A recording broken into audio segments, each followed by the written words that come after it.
different layer of icing, so you have to be very careful what you choose, because you could choose a name, if you don't do it consciously, which is going to be detrimental to you. So people take names very casually, but they're very critical. Okay, when we, for example, name the book here, my publishing consultant and Watkins, we spent a lot of time debating the title, because that title is optimized so it literally jumps off the bookshelf, which it does.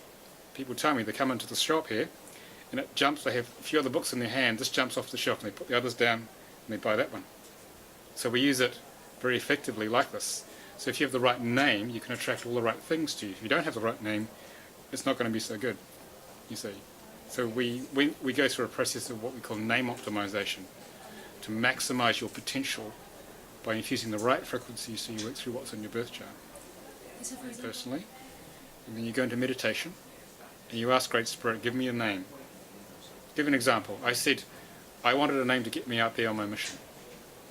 And I tried all the Hebrew names, all the real long, fancy ones, and nothing was coming out, was any good. So I thought, oh, I'm wasting my time here.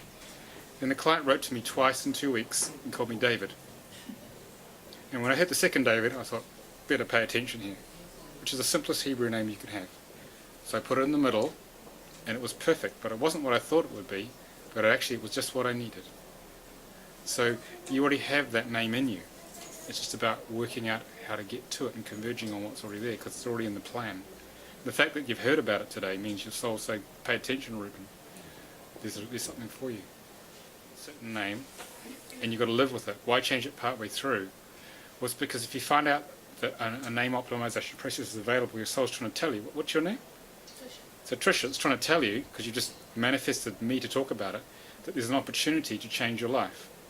Because if you weren't meant to do it, you'd continue with the name you had. You wouldn't have heard about this. But you're all here for a reason, because you wanted to learn something. Your soul's trying to give you another piece of the puzzle of life. Like, people only find this book when they're ready. Otherwise it blanks them out. They can't actually get access to it. That's what I've discovered. And people either get it, or they give it 1 star on Amazon and say, I don't understand this thing at all, because they're not ready. It's either 1 star or 5 stars, or 4 or 5. It's a really interesting phenomenon that we've noticed. Because you've got to reach a certain level of consciousness and growth to be able to handle the powerful truth of this. Okay? Because what happens with a book is that people start reading it. Average read time is 24 to 72 hours. Some people don't go to sleep. They just start it and they don't stop when they realize what it is. It's the answer to what they wanted to know their whole life. So you're all here for a reason. So if that's there, and the opportunity to transform your life is right there with this work. And there's a belief in the matrix that you've got your karma, you've got to sleep in. You made your bed, you've got to sleep in with it. Sleep in it. Actually, it's not the case. You can actually transform it a lot faster with this sort of spiritual knowledge. And it becomes available because you're given the choice. Do you want to go quicker, more easily, or do you want to do it the hard way? I mean, it's a pretty simple answer, isn't it? Mm-hmm. You don't have to process all the karma. This is a very much faster way of getting through it. You've got to be conscious of it. There's no need to suffer any more than necessary in the process. Okay, I put it on all written documents, which is a struggle sometimes with bank cards, because they say you can't have that, they abbreviate it. But everything written, if you make it consistently the same name, then the new vibration radiates out to the matrix, and you're creating a completely different life. In the UK, because you are who you say you are, so you can change your name in the UK. It's different for different countries. The question was if you change your name, it has an energy effect on people. That's very much the case. So it's a question of making sure you change it so it's attracting to the right sort of people you want to have in your life or your business. And that's clearly working in the corporate environment there. If this lady, what's your name? Laura. Nora. Sorry. No. Okay, so Nora Angela's talking about dropping her surname and just going with Nora Angela. No, I'd want to. Yeah. So that would be an overlay effect. So if you're getting that regularly, every day, your soul's trying to tell you, check this out, because that may be what you need.